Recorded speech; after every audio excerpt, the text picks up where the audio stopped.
Okay, hello everyone. I'm here with Andrew Furlong, and we are going to talk about the industry, the effects he is doing, and where he has worked, and all the secret stuff he's working on. Hopefully, let's Yeah, see well, about let's that, see. how much he can reveal. Welcome, Andrew, and Thank how you. about you go ahead and let us know where you're from, what you're doing, and where you're working right now. Go All right. ahead. Let's see. I'm from New Jersey. Born in 1986 in Red Bank, New Jersey. Let's see. I moved out when I was 18, went to film school, and when I was 21, I moved to LA, and I've been working ever since. I got my first Wow. job a week after I graduated, and I've been working ever since. Cool. Yeah. So, where did you go to film school? I went to the Brooks Institute of Photography in Ventura, California. It was wonderful. 3 years and got my bachelor's of the arts, and it was wonderful school, great film school. So, what do photos have anything to do with visual effects? Well, as I'm sure you know, visual effects is so closely tied into cinematography and just filmmaking in general that if you don't know visual storytelling or how to get from A to B visually, it's going to be really hard to succeed in visual effects because the whole point of visual effects is to replicate reality. And if you don't know what reality is in the scope of making a film, it's going to be really tough to do that, especially in visual effects. Yeah, that's a very good point. Even though we advertise our software Thinking Particles to be easy and used by non-mathematicians, and you Sure. don't have to learn that hard, and this is all fine and good, but still you need a basic understanding what gravity is, Absolutely. for example, how Hmm. mass affects Yeah, objects and bodies, and all this stuff. So there's no way definitely. around it. But um, usually you can get very along without knowing anything and just jumping onto Well, yeah, the I mean, I think FX. experience definitely, comes into play where you do it long enough and eventually you just develop an eye for it. I mean, hopefully anyway. Yeah. So when you started your career, what was your first job? Do you remember it even? Yeah, I remember it very well actually. So let's see, I graduated in June, and then that first week I cold called or cold emailed about like 30 to 35 different VFX houses through a website called VFXtalk.com, which doesn't exist anymore. And the only one that got back to me was Eden Effects in Hollywood. And they gave me a little trial run with a little salary, and they're just like, here you go, freelance, and if we like you after a couple of weeks, we'll throw some more work at you. And I worked there for about like 3 years, I'd say, like Oh, give or wow. take. And so I'd work there as long as they'd have stuff, and then I'd work somewhere else, and then they'd call me back.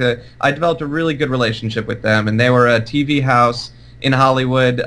Since they've moved to Santa Monica and then changed names, and now they're back in Hollywood under the title Muse VFX. Okay. Yeah, and it was through them that my first project was Ghost Whisperer on TV, and that was the first thing I ever did was a TV show called Ghost Whisperer, and through that company I also got to work on shows like Pushing Daisies and Lost, and a few pilots that maybe never came to fruition, and but it was a wonderful experience, especially the fast-paced world of television. To be your first job was kind of a rude awakening. It Yeah, I was can imagine. yeah. So what tools did you had back then, and have they changed a lot, or did you start Um, right away with Max, for example, No, using God, no. Max? I started off as a 2D artist, actually. I was doing roto, paint, and compositing for a Oh. good 2 years. And it was so, like, for Ghost Whisperer, for example, it was nothing but paint and roto. And then by the time I started working on Lost, I got to do more compositing and stuff like that. So that Hmm. was a lot more fun. But at the time, they were just using Lightwave. It was, Lightwave and then Fusion for their compositing package. And since then, now that they're under the title of Muse and they've obviously grown quite a bit, I think they're primarily a Max house now. Oh, wow. That's Yeah. interesting. Yeah, it was my first mentor, Stefan Brederek, through that Hmm. company. He was the first person I've ever seen use Fume effects, and it was the first version ever, and it was for an early version of Max. And Hmm. like he helped them adopt the Max pipeline. I think I could safely say. Oh, that's cool. Yeah. And then where did you go then? What was your next step in this career? So you started Well, on TV work and did a uh-huh. long time TV shots, and then Yep. That definitely got me into the industry. And then once Eden was all welled up, I worked for a few other tiny little houses for a little bit, also like small TV stuff. And then through my uncle Rob, he hooked me up with a little compositing gig for Marty Scorsese's Shutter Island, and so oh, I got to work on that, and that was a really fun experience, especially working on such a big thing. Again, just doing 2D stuff, but yeah, that was a really fun experience, and I didn't start really using 3D until my job right after that, which was for a company called Bandito Brothers in Culver City, where I ended up working for about 4 years from, I want to say, like 2009 to early 2014. mm-hmm.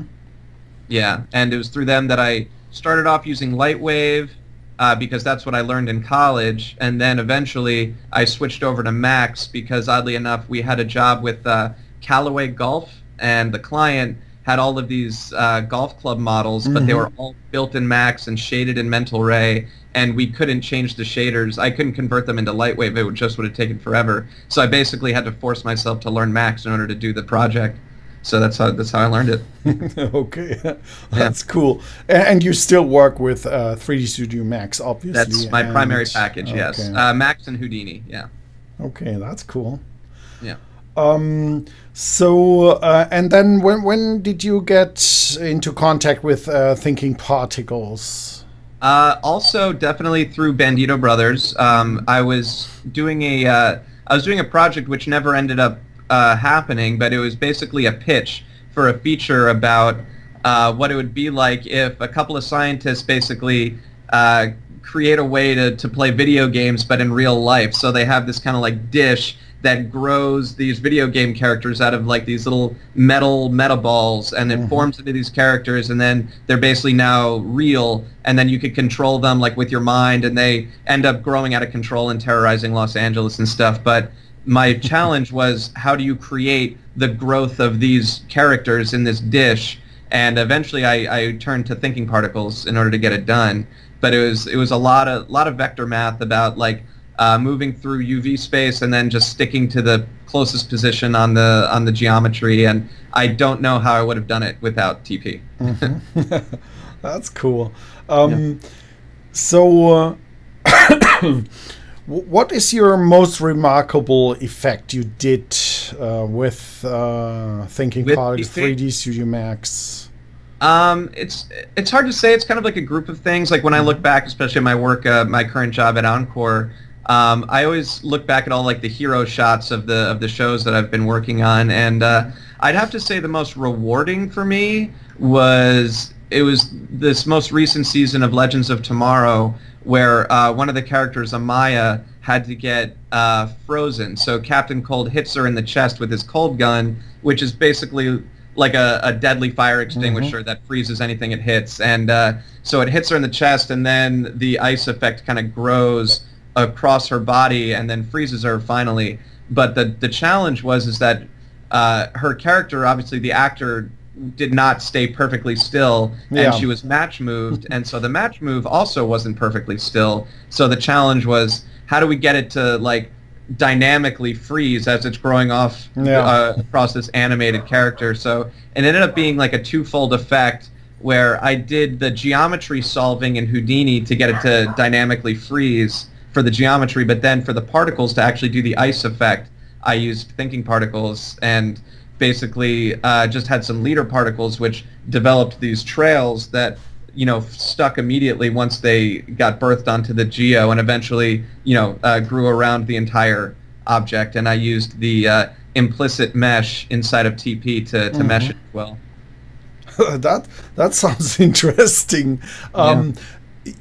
I must say, it's very interesting to hear a workflow that includes Houdini, because usually our community is rather disliking Houdini, and it's kind of they are fighting it. But I don't like actually, that whole package versus package kind of argument. I feel if you can use it to get the job done faster, then use it. I don't care what it is. Yeah. If Microsoft Paint could get it done faster, that's what I'll use. Absolutely. I think that's a really healthy look at these I'd like to think situations. I'm a program agnostic. Yeah.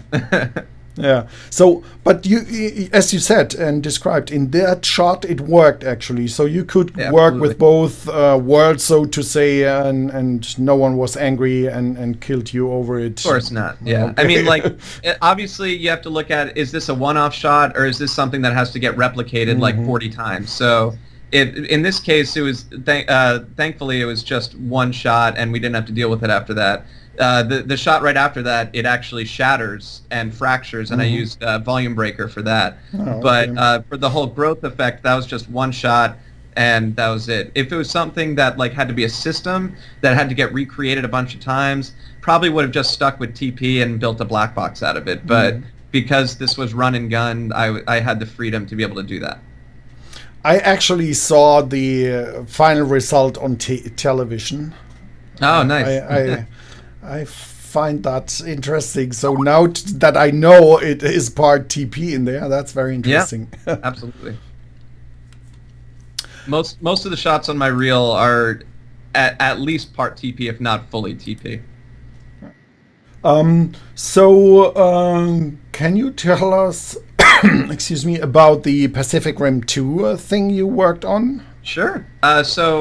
When I was on hiatus with Encore after the shows ended last season, there was a little chunk of time where I had to get some work. So I worked over at A52 in Santa Monica, and through them we did this little Pacific Rim 2 spot for that aired at Comic-Con, or I guess dropped at Comic-Con, whatever. And basically we got all the assets from Double Negative in London, and then for an ad agency, we basically built I think it was about a 30-second teaser spot for Pacific Rim, and it's the one that aired at Comic-Con.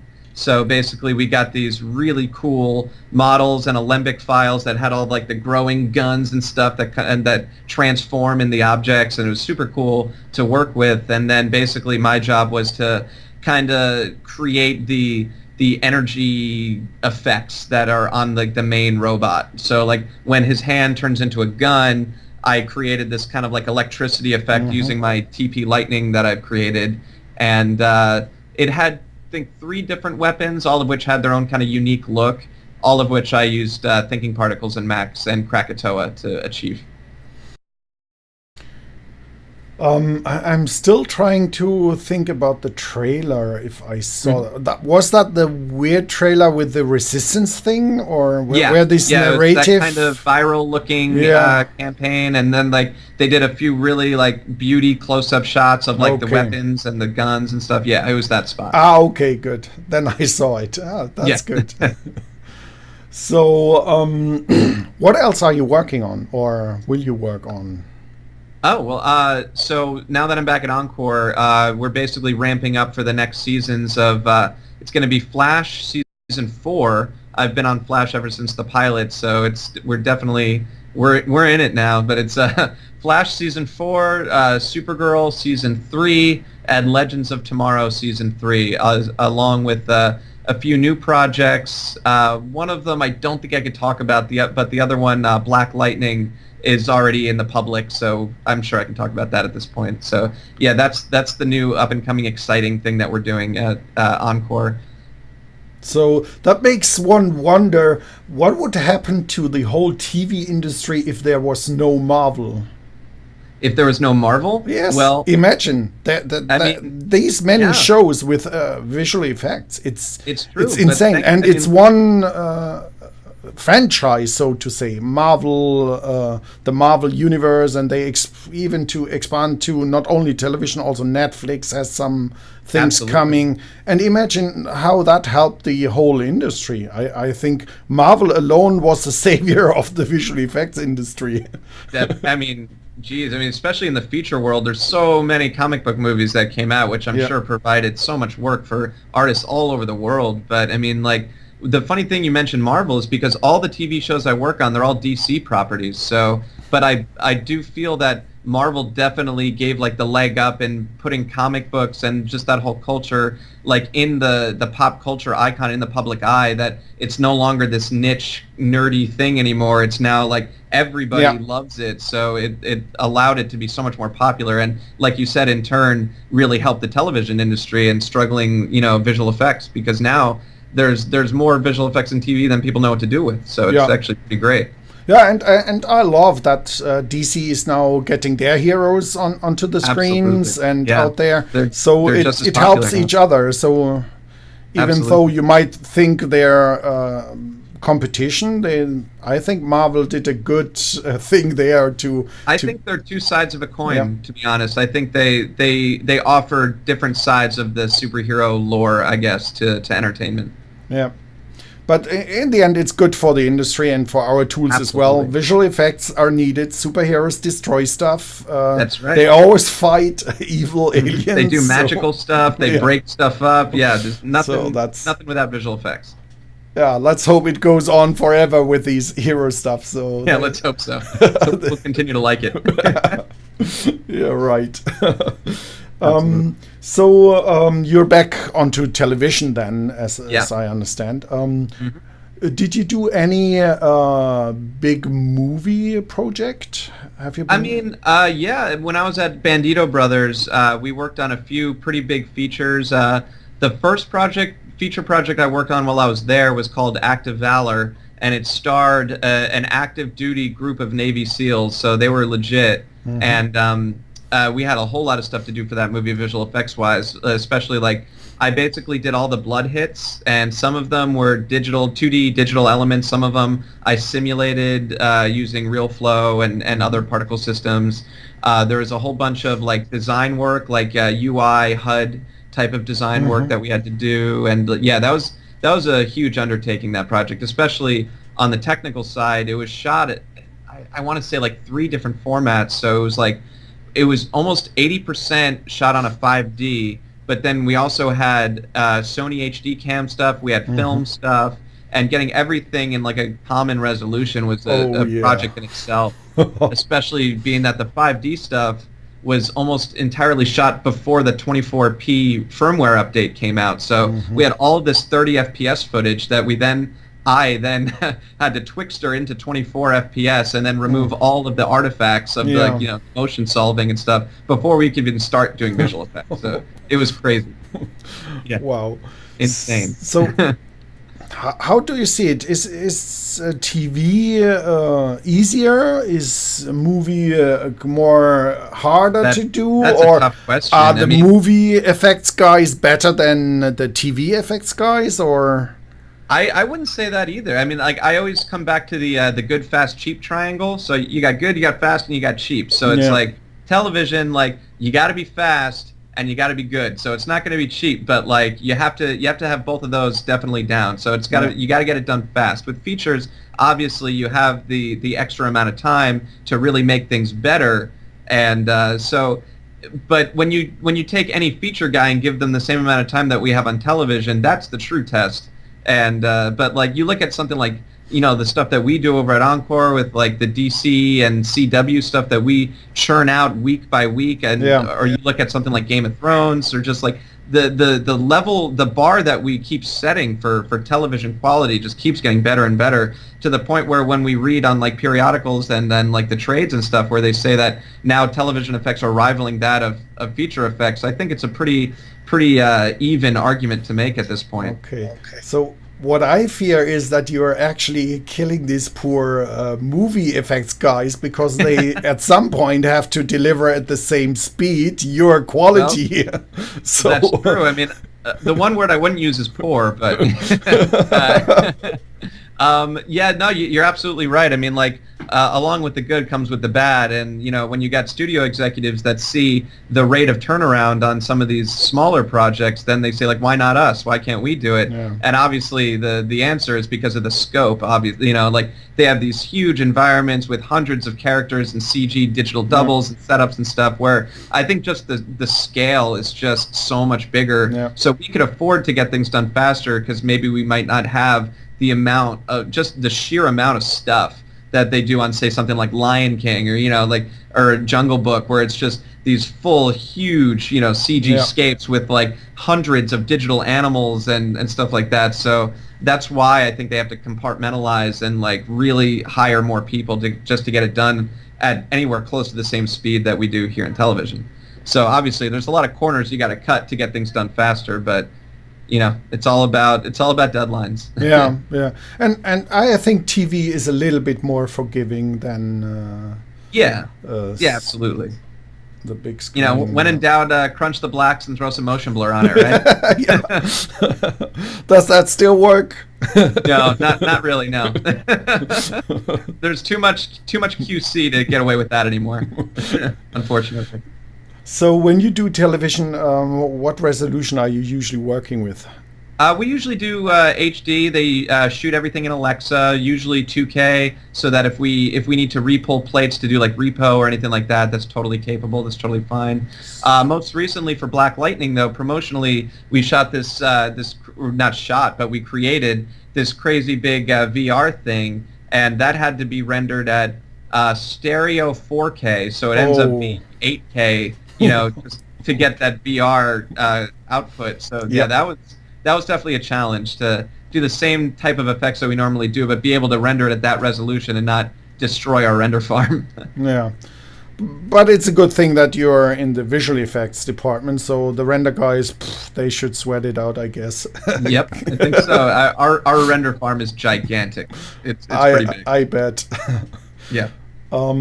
So talking about render farm and pipeline, so you're working with Thinking Particles. How good does it integrate in your workflow right now? Is there anyone else working with TP at your... Absolutely. Okay, how big is your team? For a while, it was only me working with TP, and then everybody else was mostly using pFlow and other standard Max, built-in Max stuff, and then maybe a few guys using Houdini. But as we've grown, now our effects department is probably, I want to say, like around anywhere from like 10 to 15 people. Oh, wow. And now like half of them are Houdini artists, half of them are TP artists. Like our veterans are still using pFlow, but they also adopt the other technologies. So we like to adopt the mindset of, whatever gets it done the fastest and looks the best, use it. As long as it's not some crazy alien technology that nobody else can use, just go ahead. And so for a while, like I said, it was just me using TP. And then as we started hiring more people, we tried to get people that already had a knowledge of TP. Otherwise, I would, branch out my knowledge and recommend a lot of tutorials for everybody to watch when they first started coming in and stuff. So now, we got a pretty robust pipeline between Houdini, TP, and Max. We're pretty well covered. It's pretty great. This is good.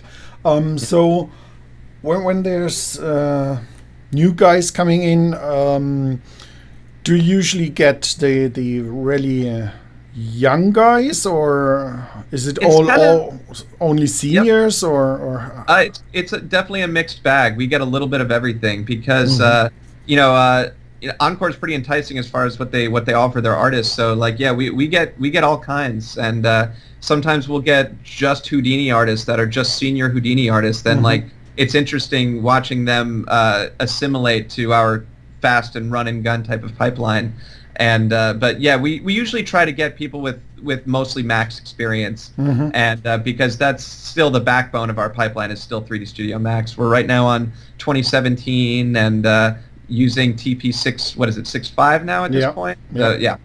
So that's still our main pipeline. Yeah, and I think this is clever because 3D Studio Max, many studios don't see that as a real choice or option or tool. Well, and I think they are doing a mistake. 3D Studio Max is really this magical thing that is always overlooked. You can get a lot of talent out there. Absolutely. I mean, like our animators use Maya, but they're really the only ones that are that use different software. Our entire lighting and rendering department, which is probably about 40 people, if not more, all use Max and V-Ray. And V-Ray has made our workflow so much faster than anything else could have. I mean, without V-Ray, I don't know what we would be doing. We rely on it heavily. Yeah.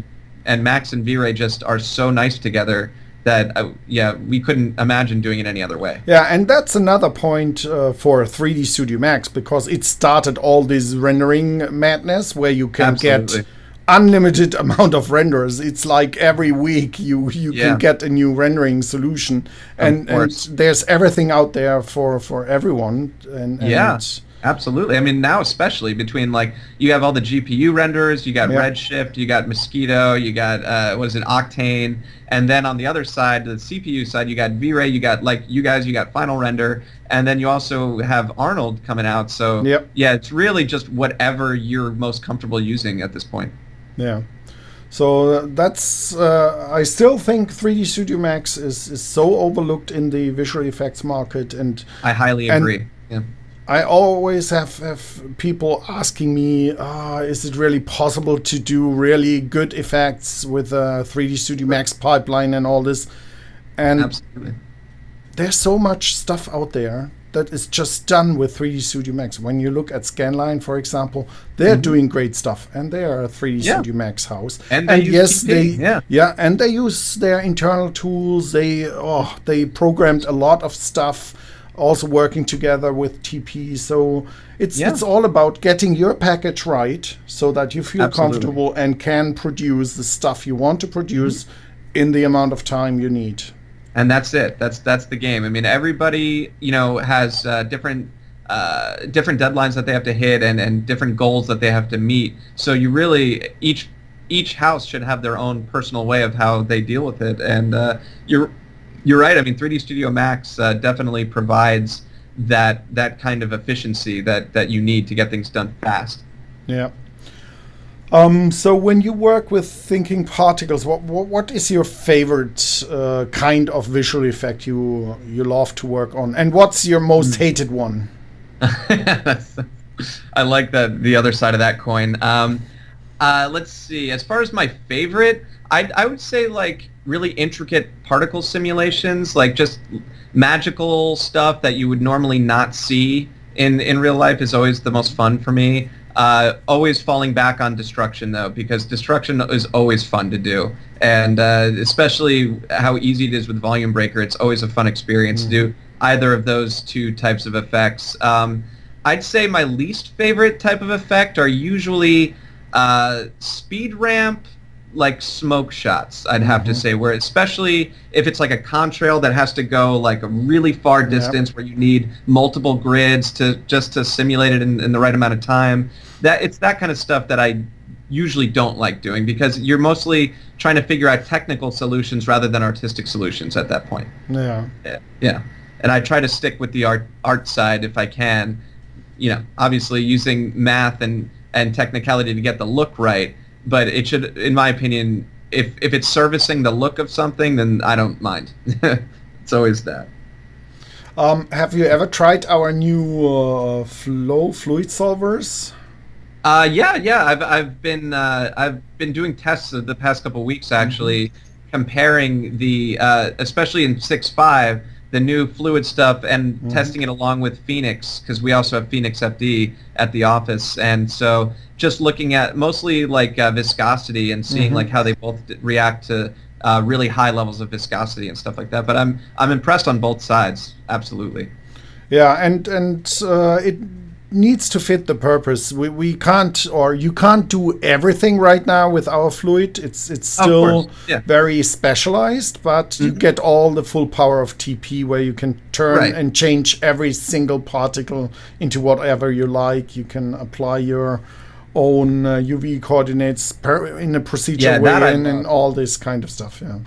I do love the UV capabilities that you have. That's really great, especially like when I was doing Flash got hit with the cold gun and like he got frozen up against a wall. It's on my reel, but I used again a combination of thinkingParticles and the implicit mesher in TP to mesh it. But the ability to be able to, so that when each particle was birthed on Flash's costume, I had it retain the closest UV coordinate of each point, and then those UV coords transferred over to the implicit mesh, so that when I actually shaded it, I was able to get all of those same UV coordinates from the Flash suit, so we could get accurate refraction detail and stuff like that. And I was just so impressed with that and how easy it was to transfer. It was really cool. Oh, that's good. That's Yeah. that's nice to hear.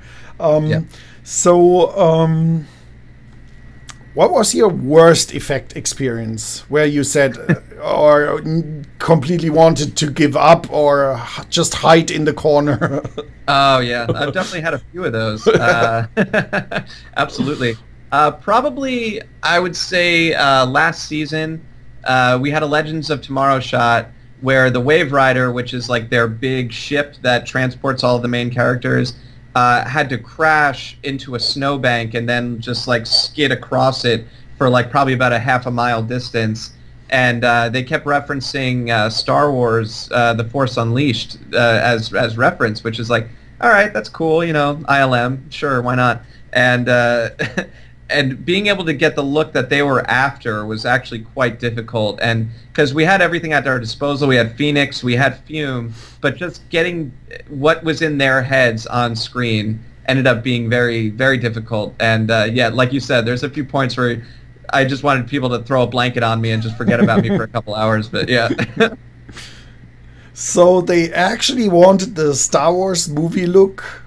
Yeah, I mean, like at Encore a lot, they will reference features for R&D looks and stuff like that because we're always trying to push that veil like between TV and film and just say like our ethos, you know, our mission statement is always to create feature quality effects on a television schedule and budget.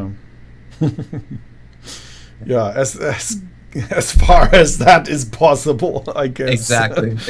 Much at our chagrin most of the time. But yeah. Okay, that's how it works. So, let's go back to the new talents entering this industry. People watching this interview maybe and getting interested or they want to do this stuff. I get this nearly every day, people asking, what should I do? I want to work in this industry. I want to do visual effects. I want to go into games. I want to go into the movies and all this. You said you started on your own. You looked on the internet, tried to... Yeah, so when I graduated, I was just doing cold emails. So like I would fire off like anywhere from like 30 to 60 cold emails every day, and then you know, and you may only get one back or none back. You know, so it's definitely a lot of suffering, a lot of pain, but you just got to keep getting it out there, and eventually you'll get somebody to kick back at you. And like especially when you're just starting out, just take what you can get and be nice. I can't stress that enough. Like, don't like just be good to everybody around you, and you know, like if people like you, they will want to keep you.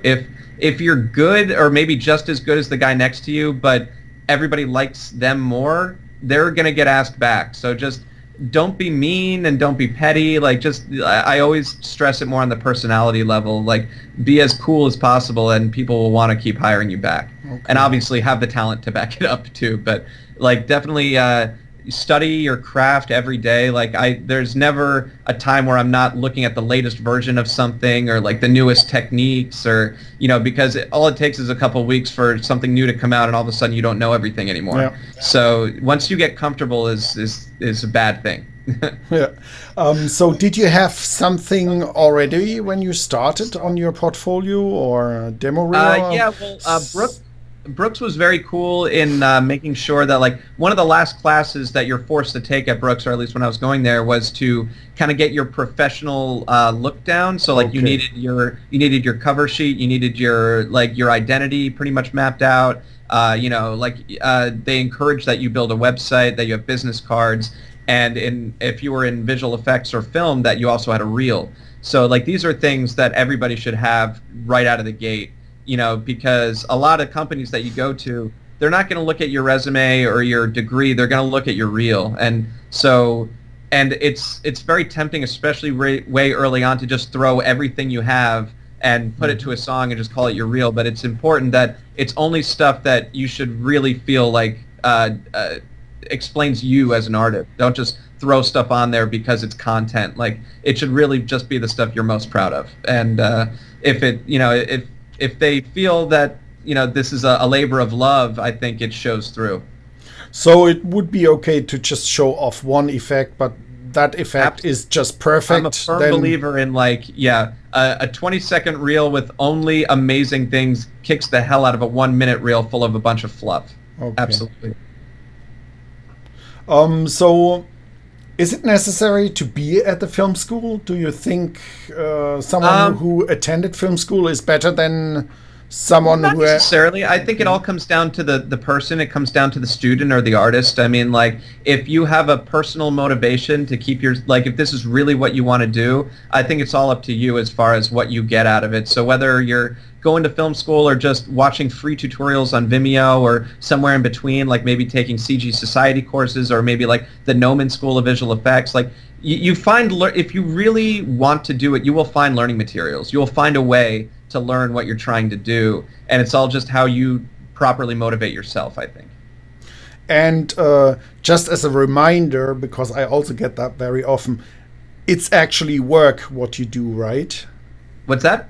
It's actually work you do. Absolutely, yeah. It's fun. It's fun the first hour, maybe when you get to work, but what actually gets you paid is the fact that it is work, and that it's nice to say that you love what you do, and of course, like you can't do visual effects unless you love it because of the hours, the labor. It wouldn't make sense if you didn't absolutely love it. But beyond that, it is work. It is. Sometimes you'll be there for 16 hours. I don't like doing things I like for 16 hours. So eventually it does get to work.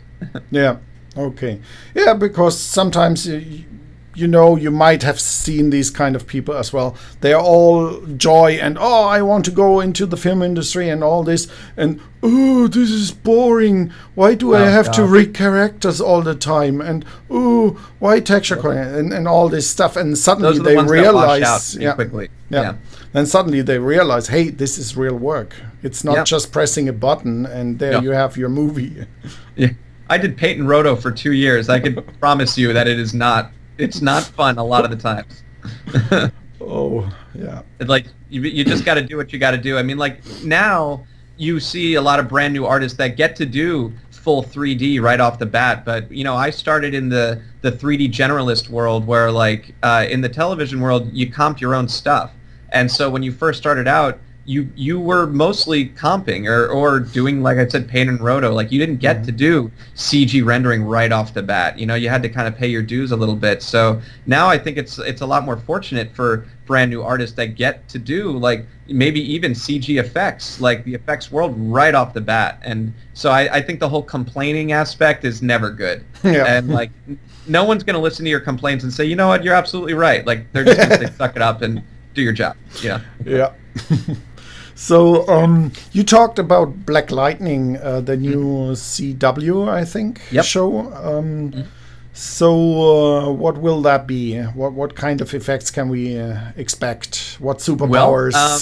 Yeah, right. Well, he is.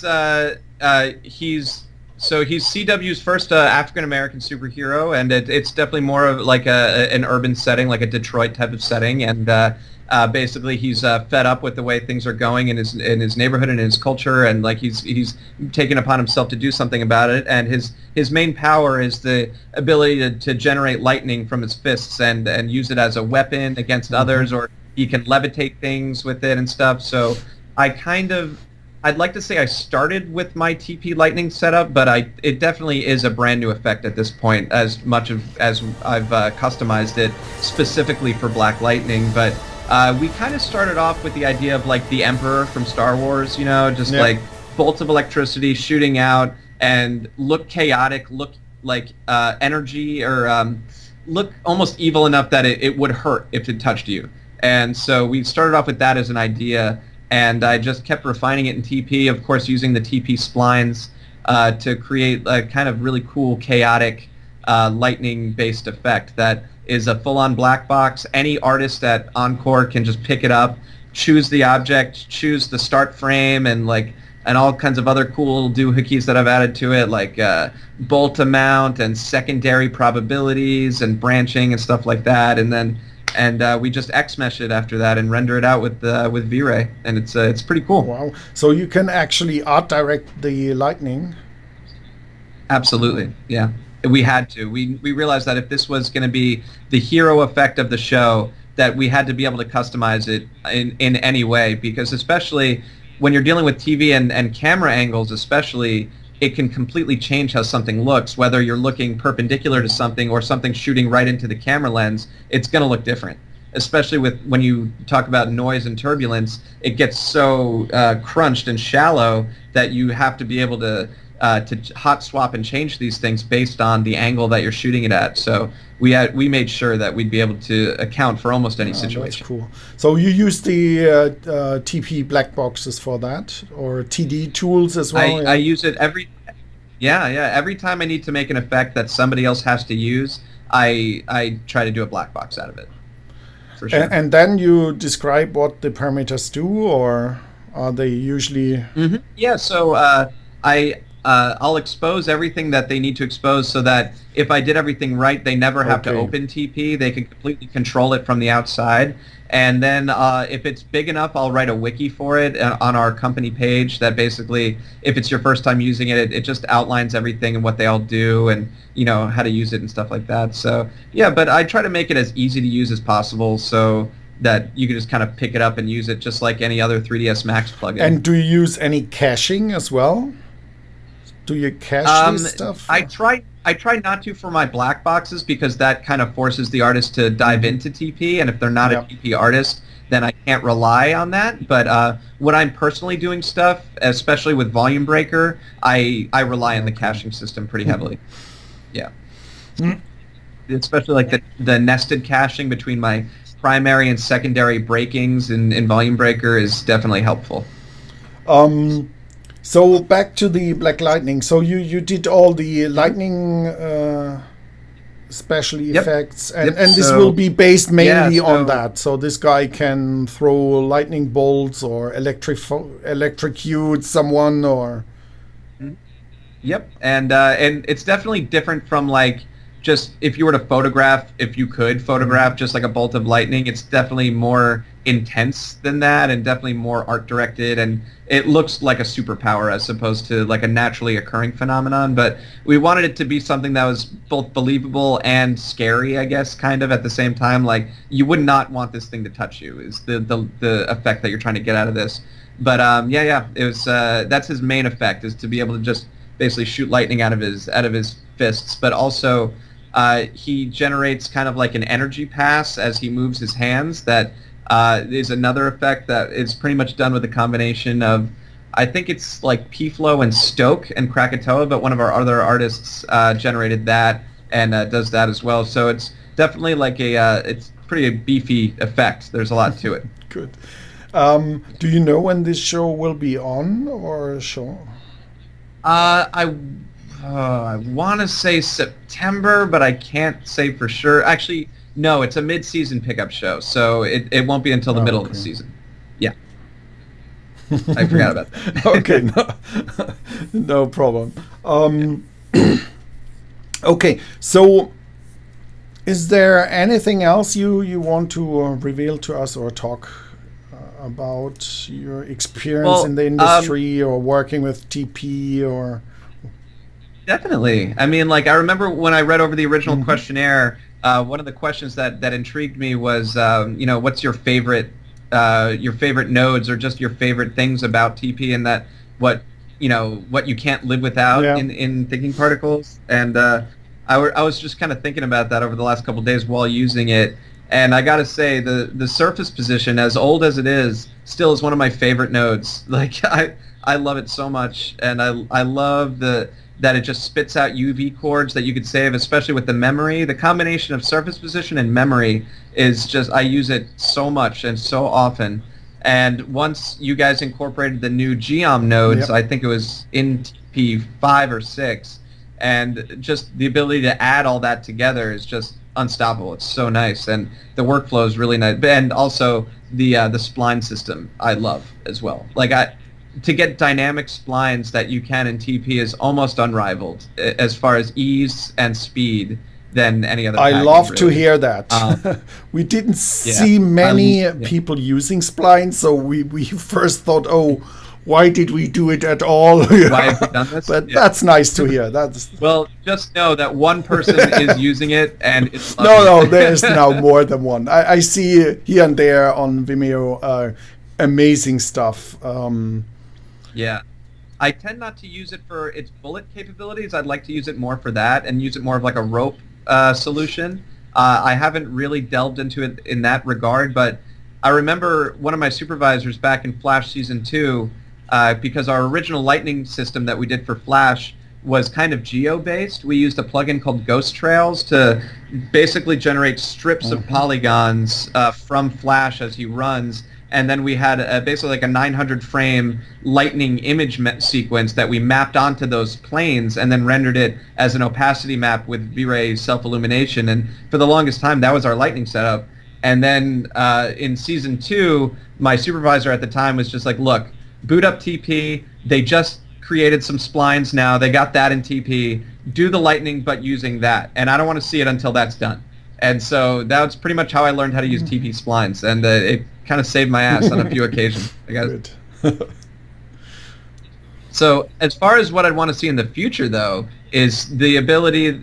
one thing I love about Houdini is its ability to change geometry and vertices just as easily as you could change particles. And I love to see in TP, whenever geometry gets introduced into the workflow, it always makes me happy. So that's always something I'm always looking forward to, is to see more geometry-based stuff. Yeah, but that's... I understand this wish, but that gives us a little bit of a headache, or...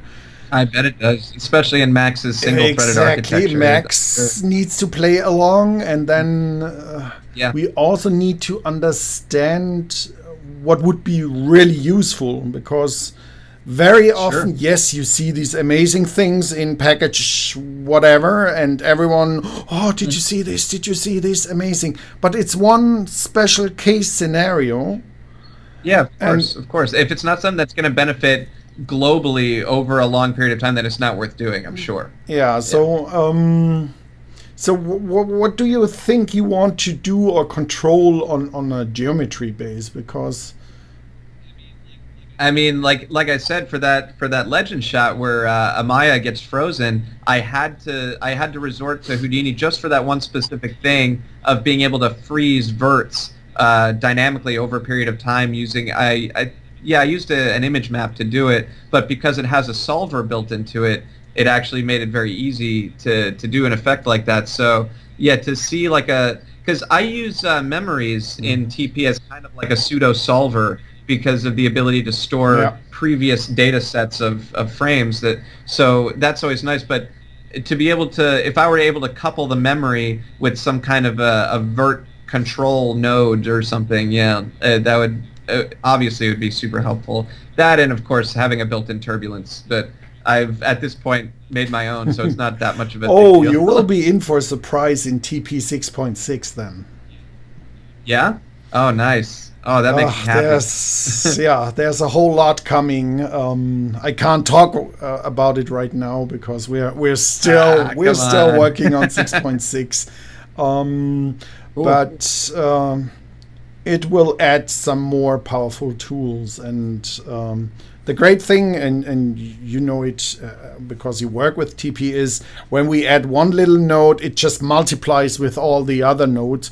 So one little addition gives you so much power. And we are adding right now, I think about 5 or 6 new nodes that are really powerful, and I can't wait to see when this thing is out, and I can't wait to see what you guys are doing with it, because with our little developer minds, we want to give you all the flexibility, but we don't know yet what you can do with it. So it's always amazing to see our users out there and see what they do with it.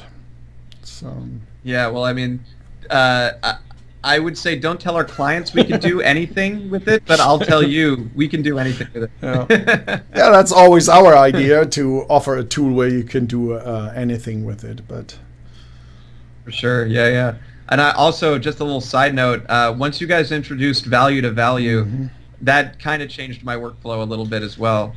It reminded me of back when I was using ICE, and in Softimage, and it had these built-in tools that were not yet available in TP, but now TP's got them, and it's great. Especially the value to value, I think in ICE was called rescale, but the ability to be able to take one piece of data and convert it into something else is really nice. Yeah, and value to value is a very interesting topic, because at first we didn't want to do that, because we really kind of didn't see the value in it.